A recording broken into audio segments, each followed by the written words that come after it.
The crystal glass slipped from his hand and shattered across the marble floor as Ethan Cross suddenly grabbed his chest, gasping for air. "Sir," someone screamed, "call an ambulance." But the room was already spinning for him. Voices faded, faces blurred. The last thing he saw was her, the new house help. She was already beside him, dropping to her knees without hesitation. "Stay with me," Nora said firmly. "Don't close your eyes." Within seconds, she shouted, "Someone do something now!" No one moved fast enough except her. And then everything went black. Ethan Cross was a man built on control. One of the youngest billionaire CEOs in the country, he owned companies that shaped entire industries. But inside his mansion, he lived like a ghost. Quiet, distant, untouchable. People feared him more than they understood him.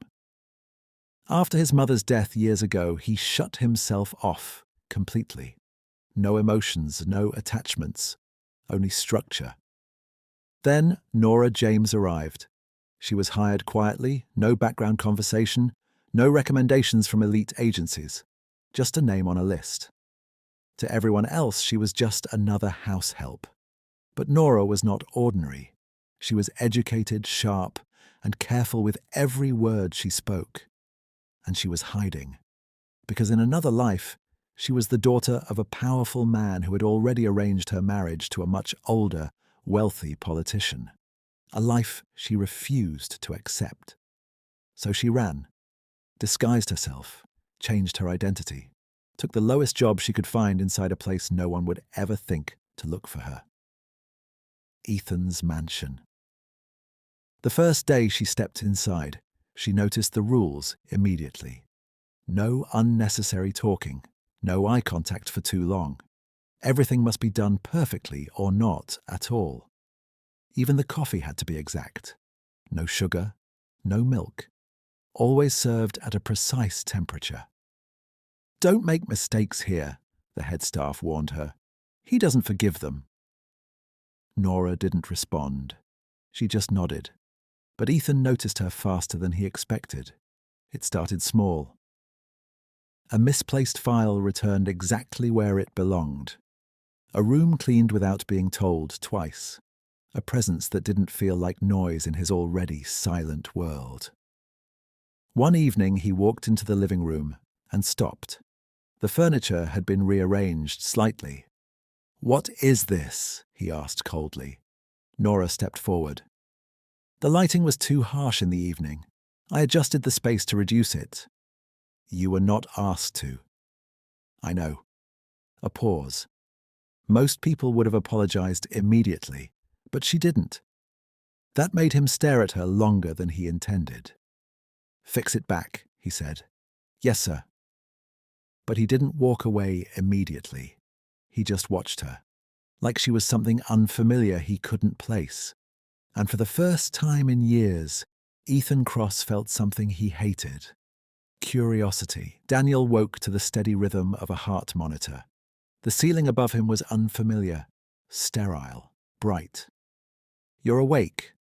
He turned his head slightly and saw Amara seated beside his bed. "You saved me," he said, his voice rough. "You needed help," she replied simply. The doctor entered moments later, explaining that it had been a severe cardiac episode brought on by stress. If help had come any later, the outcome would have been very different. Daniel listened, but his eyes kept drifting back to her. After he was discharged, things changed. Subtly at first. "Cancel my afternoon meetings," he instructed his assistant one day. "Sir, you never cancel meetings." "I said cancel them." Instead, he found himself walking through the garden. Amara was there again. "You should be resting," she said when she noticed him. "I don't take instructions from staff," he replied. "Then consider it a suggestion." He almost smiled. Almost. Days turned into weeks, and the distance between them began to close. "You don't talk much," he said one evening. "Neither do you. I ask the questions, and I choose which ones to answer." He let out a quiet breath. "You're not afraid of me." Amara met his gaze. Should I be? That question lingered between them. For the first time in years, Daniel found himself looking forward to conversations, looking forward to her. But not everyone was pleased. "She's getting too comfortable," the head housekeeper muttered. And then, the real problem arrived. "Daniel." The voice was sharp, familiar. He turned to see Vanessa standing at the entrance of the mansion, elegance and authority radiating from her. "Vanessa," he said flatly, his fiancée, or at least the woman his family had chosen for him. "I heard about your condition," she said, walking closer, "and I had to come see for myself."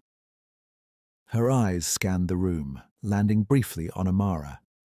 "Who is she?" "Staff," Daniel replied. Vanessa's gaze sharpened.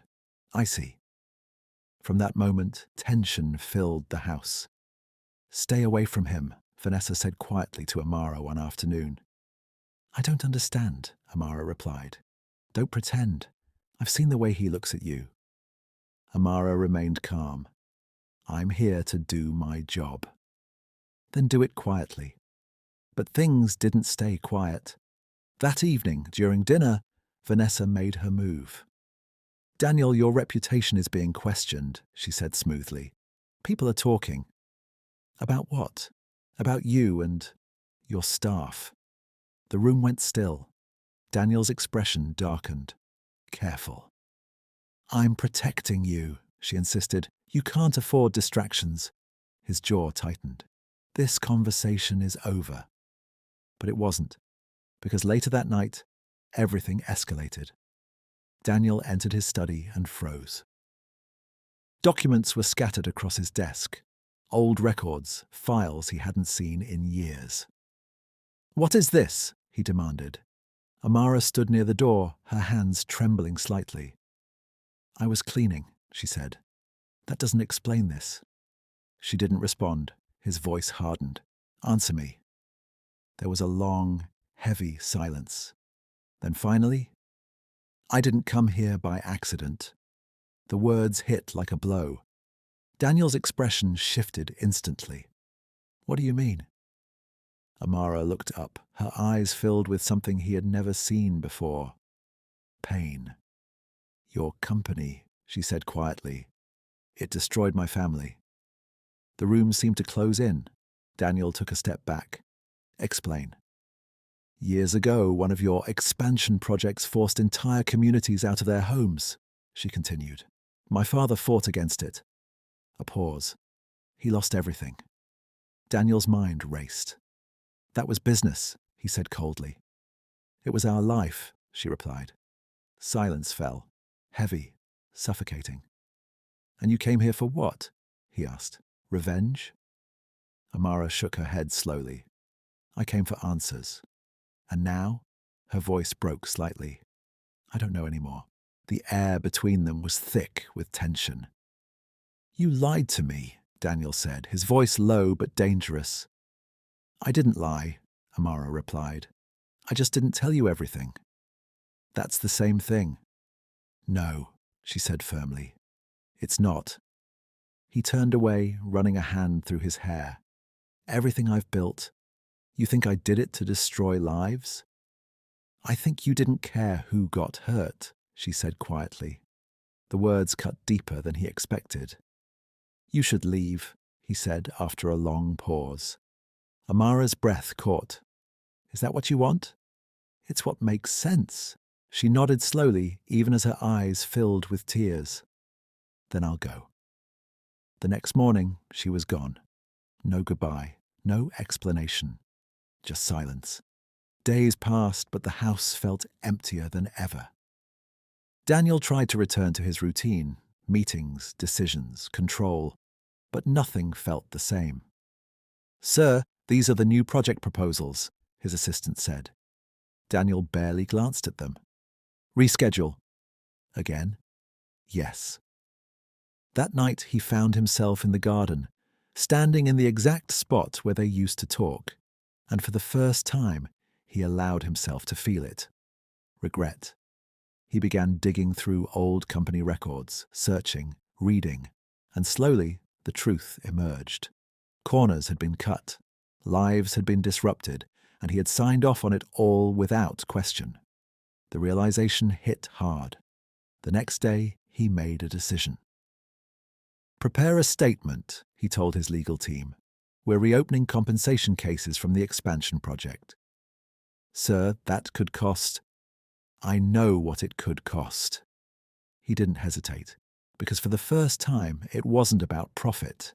It was about making things right. But there was still one thing left to do: finding her. Weeks later, he stood in a small, quiet neighborhood. Nothing like the world he came from. He knocked on the door. When it opened, Amara stood there, frozen in shock. "You found me?" she said softly. "I had to." There was a long silence. "I was wrong," Daniel admitted. "About a lot of things." Amara said nothing. "I can't change the past," he continued, "but I'm trying to fix it." Her eyes searched his face. "Why?" "Because of you." The words hung in the air. "I didn't expect to care," he said, "but I do." Amara looked away briefly, then back at him. "This doesn't fix everything." "I know." Another pause. "But it's a start." Tears filled her eyes, but this time she didn't turn away. And for the first time since everything fell apart, there was something new between them. Not just pain, but possibility. If you've made it this far, don't forget to like this video, subscribe to the channel, and share your thoughts in the comments. Because sometimes the most unexpected love stories are the ones that change us the most.